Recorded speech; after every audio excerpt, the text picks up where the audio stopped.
Welcome back to Berlin, Germany, home of the LEC. And like I said yesterday, in my opinion, the best league in the world. The spring split continues today, and the race for first has the potential to get even closer as more teams look to catch up to the top three. We'll see if Misfits can bounce back with a win against a struggling SK Gaming. And today, in Ready Check, we'll give you some spicy meta hot takes, and we're going to be joined by two surprise guests, so be sure to stick around for the whole show. Welcome to Yamato and Frosco. What do you think of yesterday, 10-4? Did you have fun? I wasn't ready for that one, no. Okay, so we'll save it for the hot takes then. The race for first in the LEC has never been this competitive, and yesterday we saw three other top teams reigning supreme as Fnatic, G2, and Origin all picked up wins. Let's start by talking about Fnatic. We said at the beginning of the show yesterday they were the best team in Europe. Yamato, you and VODS talked about it. What do you think? I think coming in from last week, they definitely had some crazy good drafts. I feel like...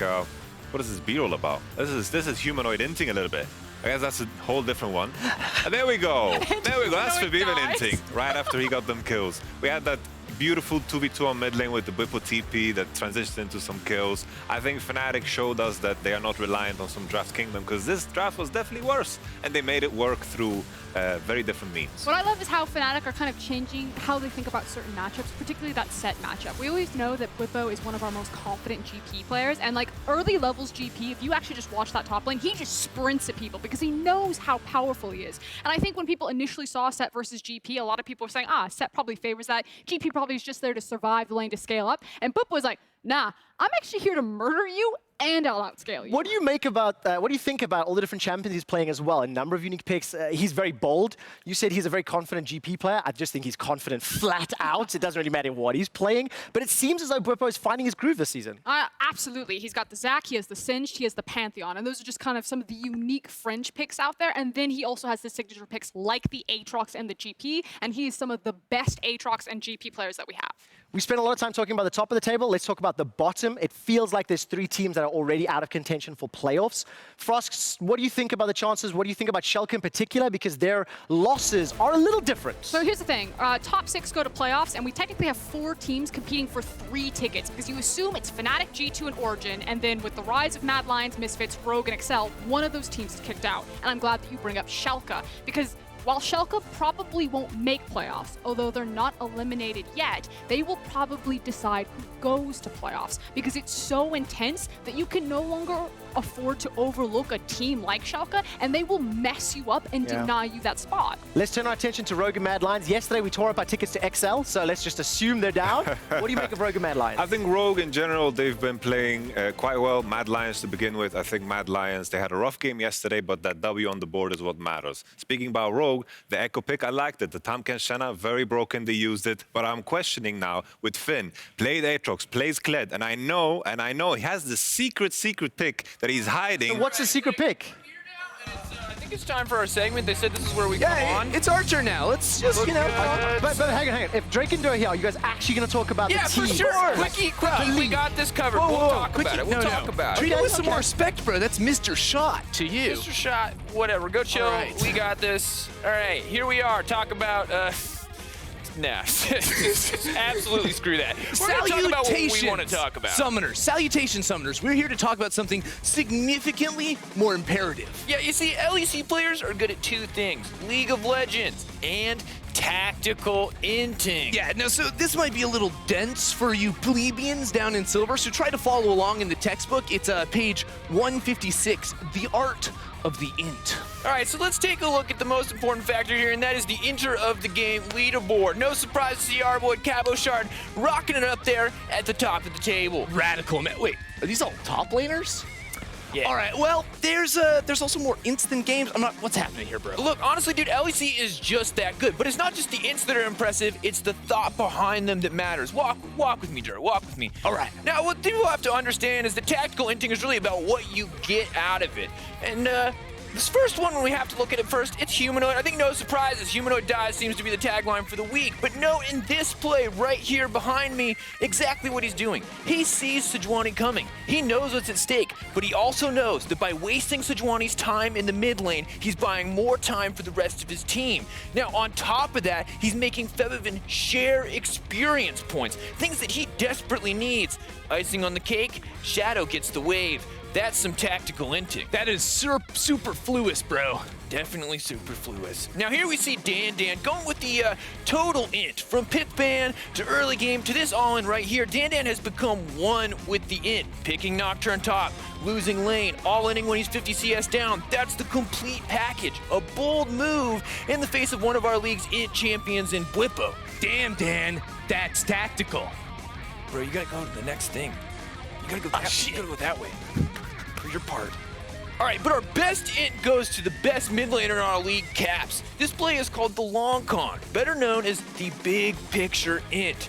By dying repeatedly, Caps has baited his opponents into a false sense of security, as well as generally lowered fans' expectations. However, at any moment, he can spring his trap, revealing his true skill on AD champions. Any moment now. Any moment.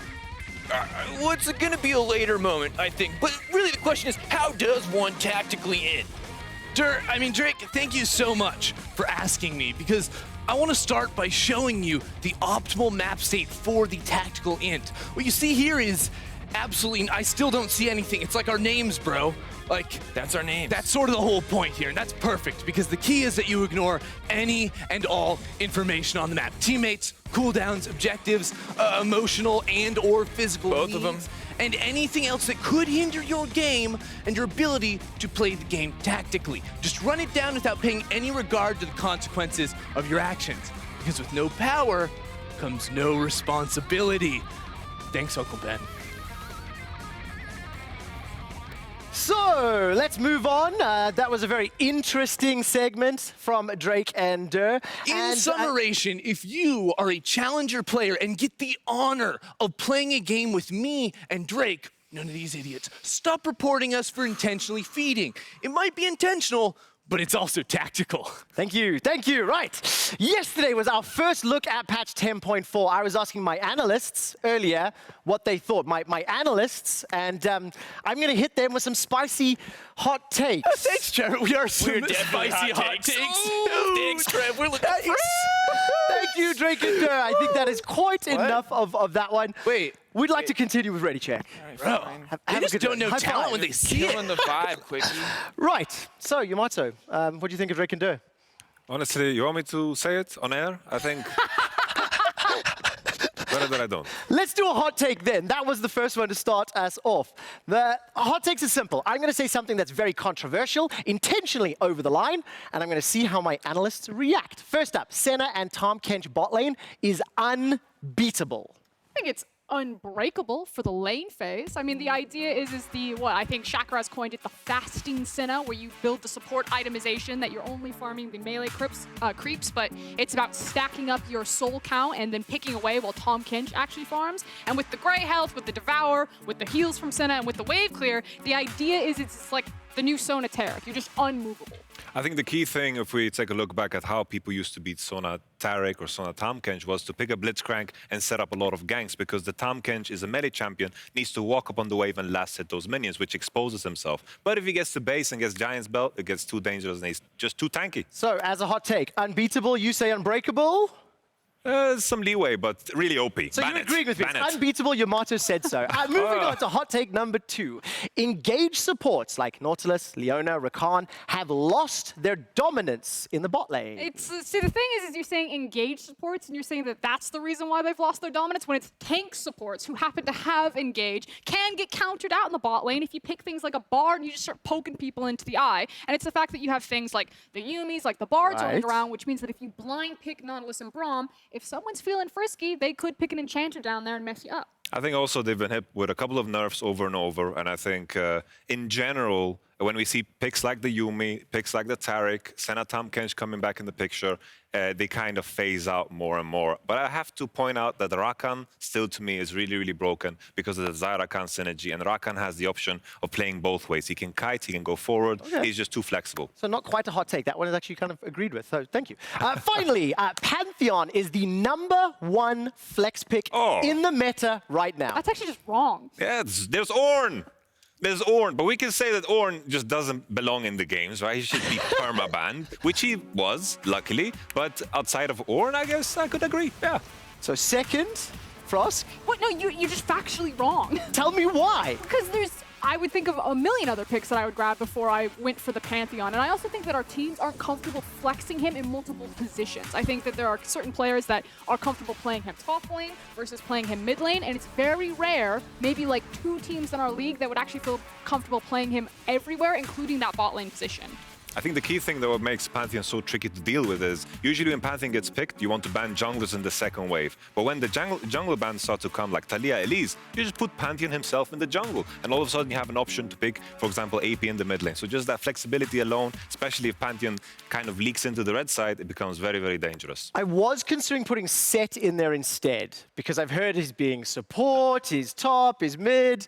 Where does he fit into the You're drinking that Flexius Kool-Aid, huh? I had to. You know, it was too awesome. Son of a gun. Anyways, look, that does it for the hot takes. If you have any, hit us up at LEC. And we're going to move on to some spicy picks. Hopefully we'll see them tonight in our match of the week. Rogue are looking to prove that they belong in the top discussion in our Alienware match of the week.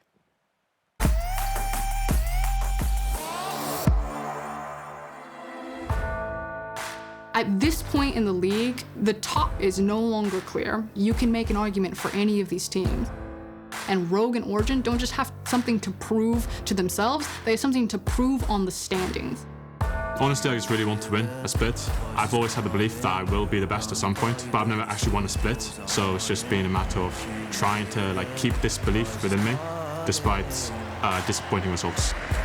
Alfari has come into his own. He is one of these diamonds in the rough that has been polished up into that final jewel. This guy is smashing records in the top lane. He is a front runner for MVP of the split, and if he keeps at this pace, he will be MVP. We haven't seen numbers like this since 2017. All right, Alfari flashed away from the supreme display of talent. Still got damage done. Nemesis is being eaten away by the cannon barrage. He stays alive long enough. Alfari in the 1v2. Finn came up with the dive, he's gonna dunk the Soraka back down! Whoa, combo!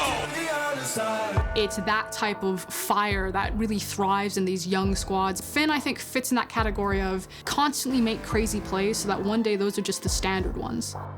I don't think anyone in our team feels like we've finished our journey. I haven't won LCS or LEC title, and I really want to win one. So we're just gonna keep going until we get it. I want to be the Hansama that shines. That's going to be caught up from the flag track. The showstopper's inside the 50 field, still available. It's secured by Misfits. Now it's a 2-for-1. Hansama is ripping through Misfits, and Hansama closes out. Finn is in the back line. Inax almost down. That's 1, that's 2. Larson and Finn, it's just the Rogue show here. Finn gets another connection onto Lorwak's. Can't quite find the third, but he flashes forward. It's a double. It's Finn. He's 20 years old, Vedius. You can throw a stone at any point in this map, and you can hit a matchup that's worth talking about. Xerxes gone back for those already. Flash away with the follow. Flash. Nuga's going to jump in. Will it be enough? Ticking, and he's gone! Oh, Femi. Hubs the stopwatch. Forbidden jumping forward. Larson jumping back. Larson gets him! Here he is. Obsessed with a QSS flash. My motivations are the same as when I was a rookie. I still want to prove that I'm the best, and I want to show it every time I play. The time for second chances is very quickly evaporating. The league is much more stacked, and it's a much closer race than anyone anticipated. There are no more mistakes.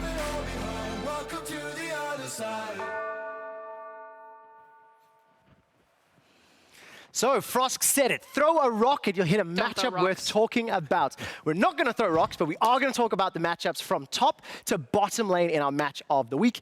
And I have to start with what is the most exciting matchup for me in the top lane. Finn versus Alfari. I want to talk about the champion pools. I want to talk about the Kled. What's your take on the matchup?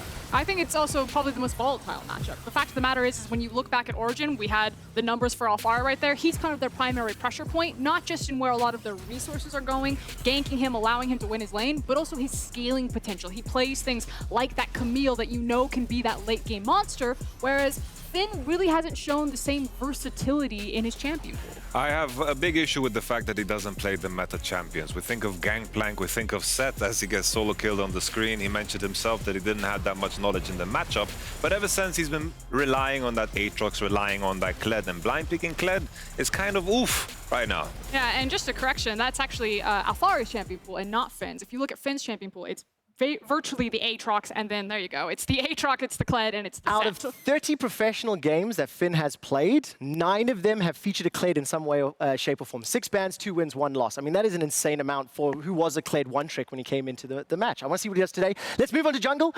Xerxes versus Inspired. I think they're stylistically different. Frosk, explain why. I think the eye test is that you would feel watching those games that Inspired seems to gank a lot more than Xerxes, but I think it also goes back to champion pool and kind of what the responsibilities are to the team. If you look at Xerxes' champion pool, I think G2 kind of laid out the blueprint pretty early on that if you took the Gragas away from him, he didn't have the Lee Sin. He would have to reach for things like the Rek'Sai. I think he showed the Lee Sin maybe once or twice so far, and it just doesn't have the same impact as guys like Shadow running around on this champion. But the Gragas, the Karthus, that sits right in his pocket, whereas Inspired actually has the flip side of the champion pool. He has more of the 80 junglers. It's the big Olaf player. He'll play the Lee Sins, the Jarvans, but he doesn't really have the Elise, or he hasn't shown a lot of things like that with the Gragas. So I think it's really interesting that they're kind of two sides of the same coin, and they can really get pinched into draft, and that makes them try to prioritize their champions earlier on. And it's a new patch as well, 10-4. We've only seen 1 day of games. Let's move on to the mid lane. Nuktak versus Larson. What's your take on the matchup? Honestly, like looking at all of the matches that we talked about, I think this is quite a boring one. It's not a game-defining one because these players are always... Nuktak boring. Tell honestly, me why. Nuktak boring. I love the man, you know, we work together and such, but quite boring. You know, a lot of Ornn, a lot of Nautilus. He probably agrees. He's like, I don't want to I'm done. For sure, probably agrees. But the 2 players we have on the screen here, both of them, their performance is always reliant on what's going on around them. And that's the role they're playing for the team, understandable. This is where the draft has turned them into. And I think you have those occasional performances. We saw the Kiana in first week from, of course, Larson, where he 1v9, the solo killed Forbidden over and over. We've seen the Zed from Nuktak, so we have to pay attention to what kind of champions they pick, because it might mute everything that I've just said. Yeah, it's always that reminder that we know that if you give them assassins, they can pop off, but their responsibility right now are the Azirs, the Nautiluses, the Ornns, the boring champions, probably a Zoe in there. I do want to highlight, though, kind of the difference in the relationship with their junglers. Okay. It feels that Larson makes a lot more space for Inspire to go on the aggressive, whereas I don't actually see Xerxes spend that much time with Nukeduck. Usually Xerxes is more about neutralizing, controlling the game, going for counter ganks, rather than just sitting and hard camping a lane. I'm going to be very interested to see how the draft pans out, because now we've got 2 of these matchups that both of you have said it can go polar opposites depending on what they get their hands on. So it's going to be interesting. Let's turn our attention to the bot lane. I want to look at both duos together. And just to start it off, Upset's the only one of these 4 that hasn't been to Worlds. And he's arguably the best player out of the 4. It's kind of crazy because currently, in terms of form, mechanical form, I definitely think Upset stands above. And if you look at the AD carry, that's what they get judged by. Usually, you know, their mechanical prowess. But when I compare the supports, that's where it kind of gets iffy, because I think Vander is far the smarter player. And I think when you look at the bot lanes together, I think, sure, Upset mechanical, Rogue might be on the smarter end. I also think that Origin are a bit more reliant. It's interesting, because Upset has shown that he'll play the mages and he'll play the traditional ADCs, which I think in the past a lot of people would have questions about. But the responsibility that Origin seem to be playing in a lot of their compositions is that Upset is going back to that traditional ADC role, and that kind of stagnates them in terms of their versatility compared to G2 and Fnatic, who can throw a lot more curveballs. And so I'm curious, like, is it Upset and Destiny that are hamstringing Origin here, or is it Origin that is forcing Upset to just go back to the simplistic style? Like, you have Upset, just play front to back, you'll win anyway. I get what you mean, especially with a team that does tend to play later games, tend to get to those 3-4 item stages. I want to ask a question, though. Meta. If, theoretically, Vander is the greater support, and on the other side, Upset is the greater AD, who has more influence in the duo, the support or the bot laner? It all depends. Yeah. Oh, is Vander playing Yumi? Like, that's the question mark, right? Okay, it's all about the champs. We've talked about all of the lanes. Match of the week is going to be Game 4 today. Tell me who has the advantage and who you're expecting to win. You want to go first? I can go first. Well, I think the great thing about OG is I think Alphari, Upset individually have been amazing, astonishing. And I think they can easily make a case for being, like, at the end of the split, you know, top team or whatever, right? But the thing is, they've been forced to do so because they've dragged OG over the finish line when their mid lane has looked, mid game has looked sloppy, their end game has looked sloppy. And that's kind of, is it a strength, is it a weakness? I don't know. So I think this is in the hands of Rogue. If they continue with a similar performance like yesterday, I think they come together better as a team. Yeah, I think it's, I like this idea of like agency of Rogue, of who's going to hit first. And you do kind of wait on Rogue's side just because Origin tend to be a little bit slower in the early game. I think the game will look out this way. If Inspire Fired is just hyper explosive in the early game. He gets a snowball going. You have Rogue initially rotating around the map first. They can start to speed up the tempo. But if the game gets stalled out, then you're like, oh yeah, this is probably Origin because Alfaria and Upset are better carries. Yesterday after Rogue's win, Finn was interviewed and he said, this is how we play in scrims, this is how we want to play. It was a very impressive performance, and if they get the advantage today, maybe they can take it down Origin. That game is coming up later tonight, but there's more to look forward to before that as XL looks to gain some ground on Mad Lions in the race for playoffs. We're also going to get a player's perspective in Game 5 as G2 versus Finality. We'll have Finn joining us for picks and bans, and then the early game. Why are we laughing here? Because he said Finality. Oh my word, I'm not feeling well. Nevertheless, look, where's the potential for an upset? I asked the question yesterday, we didn't get it. Well, we have some tough matchups today, honestly. Like, I think, if anything, at this point, maybe XL could cause an upset because, honestly, I see them as an underdog in every matchup. And also remember, I think XL beat Mad Lions last time at the first round robin. This could be the matchup that determines head-to-heads. That could define playoffs. The rookies are taking the LEC by storm this year, and for Misfits, the sky is the limit for these young players. One of them has stepped up as a leader on the Rift, and he has a sneak peek of how he guides the team in the early game. Rock on missing, maybe we the... I'm coming towards bot right now. Remember, defensive bishop bot side. We are not playing for this Drake at all, okay? We have really good scale. By the way. Coming there, he has no flash though. I mean, he has no Rise, no TP, no ulti. We can dive him. You tank, okay? Yeah. Go. After flash. Is that? Nice one. Can you get out? Yeah, I'm out. Hey, we're making a play on this Rise, by the way. No flash on GP. We're making a play on this Rise, okay? There's no plans, no flash. Blue side, maybe. Basing hit TPs. I think they are doing Drake. It's really fine. Maybe they invader blue? Yeah, maybe. Hey, wait. If he shows, I ult him, okay? MM Power, stay here. MM Power, stay here. I hover a mid. You can yes, shuffle to me, okay? I have a slow push. I'm moving. Is he dead? Nice. Yeah, he's Try dead. to give me. Sorry. It's fine. Our blue is up. I have a slow push here. Our blue is up. Yeah. I'm looking to swap, okay? Now for Herald, guys. Hello everyone, I'm Medic, joined by Amazing. I want to talk a little bit about Razork. He's had a really good start to the split, rookie of the split material in a lot of people's eyes. What is it that makes him such a good jungler? I think it's his mechanical ability and matchup knowledge. I think he has 2-3 champions where he just demolishes everyone, and we've seen it in Solo Q2 where he's on such a high level that even other players such as Spurx fear him at this point. So it's something that makes him stand out, but also his willingness to learn. I think his ability to understand the early game, which is something a lot of junglers actually have struggled with at the professional scene when they come from general scene to like the LEC. They kind of struggle with the pace, with the tempo, with how lanes operate, and I think he has really adapted well. And how much of that learning is actually week to week? How much do you think he's improving week to week? It depends on how hard I push him, I guess. But he's been improving in a way where he starts to ask the right questions. And I think that's when I know that he's really understanding what we're going for. And every single week he adds to that repertoire of questions that he needs to ask in order to become better. So that's how I measure his improvement. All right, excellent. Let's talk a little bit about his combination with Forbidden in the mid lane. Forbidden, a lot of people's front runner for MVP at the moment, or at least at week 5. How do you feel they work together, and why is that synergy so strong for Misfits? I think they add to one another. You wouldn't think that, but Fabi, despite his veteran age at this point, I guess, is someone that is still young at heart. So the way that he talks to Razork is basically as if they just came from the challenger scene together, so they kind of synergize in that. But also Fabi then understands, hey, there's certain things I need from you, and he's really able to tell them to Razork, and vice versa. So they have a really good open conversation, and they basically treat one another with respect, which is something that not necessarily every veteran does to a rookie jungler.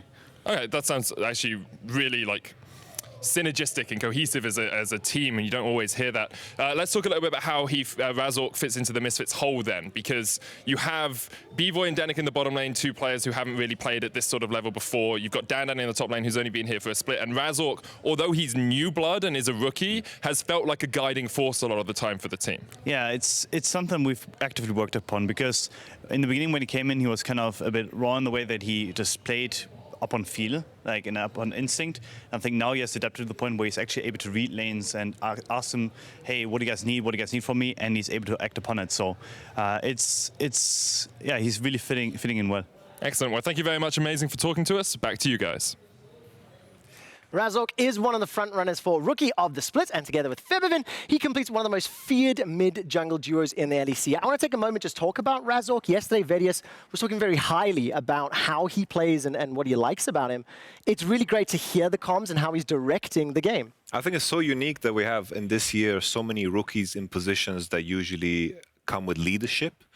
Jungle coming in at a rookie position. I think he's blessed to work with Amazing. That's fantastic. A lot of veteranship there, a lot of experience. Usually rookies come out, oh, they're playing mid lane, AD carry, they're popping off mechanically because that's what the role allows you to. But Razork now on the jungle role is taking charge, and I think that's super impressive in your first split. It's also in tandem with the fact that there's so many jungle supports. So I agree with you that normally you're used to seeing rookies in just kind of like the carry position of like the mid laner or the ADC especially, but when it is these two positions where you have a lot of young blood that are so critical to controlling the map or kind of leading the steps in the early game, gives you a really different dynamic that I think we've had in previous iterations of splits. Yeah, I completely agree, and I think it's also important to call out that on this roster, the most experienced player in Febiven, he's finding his old form. You know, he's got back to winning ways. I'm not quite sure I'm ready to say it's like 2015 Febiven yet. I mean, I wasn't there for that, but I will say that what I'm seeing from Febiven right now is hella impressive. Like the pixel perfect Azir sex that he's been pulling off, and when he has Razork in his back pocket, the synergy between them. If you go back and watch that Azir Sejuani game, like as, I think it was Humanoid, as the opponent is in the air, from the Azir sec, the Sejuani comes out and hits them before they hit the ground. And it's very rare that you see a team that hasn't been playing together that long, especially in this combination, have that level of synergy. And I think that's kind of the ignite the flame for the success that Misfits have found. Like, yeah, there's other players and other things happening around it, but the synergy and the individual performance between this mid-jungle duo is hot right now. I completely agree. Unfortunately, it didn't work yesterday. I'm expecting them to bounce back. Yesterday, Misfits just did not show up against Fnatic. Early game decision-making didn't go their way. Let's put it into context of today's matchup. SK, significantly weaker opponent than Fnatic from yesterday, so Misfits are favored, but this comes with additional pressure. They have to win if they want to stay in contention for the top. It's so strange because I'm trying to think of SK and what is the shining light here. I've seen some fine performances from Crown Shop, but I feel like it's so uninspiring across the board. I think it's so difficult to talk about SK because I think, you know, when I think of Vitality, at least I can see like an end game there. They're improving slightly, but SK, it just falls flat for me, honestly.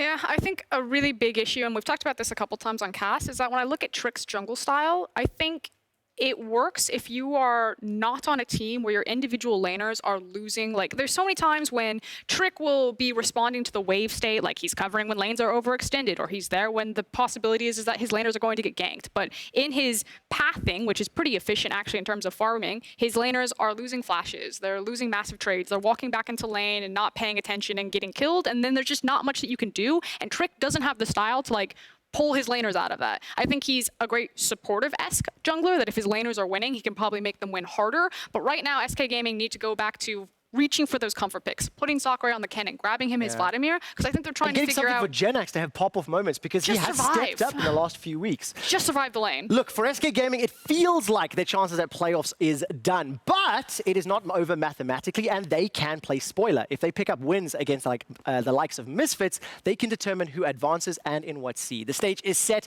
We're ready for more action in the LEC. Let's hit the Rift. Thank you very much, Quickshot. And it's a sad state for SK, most certainly, but always an opportunity to prove yourself anytime you set foot on this stage. I'm Dracos, this is VODS. We're getting ready for the first game of the day.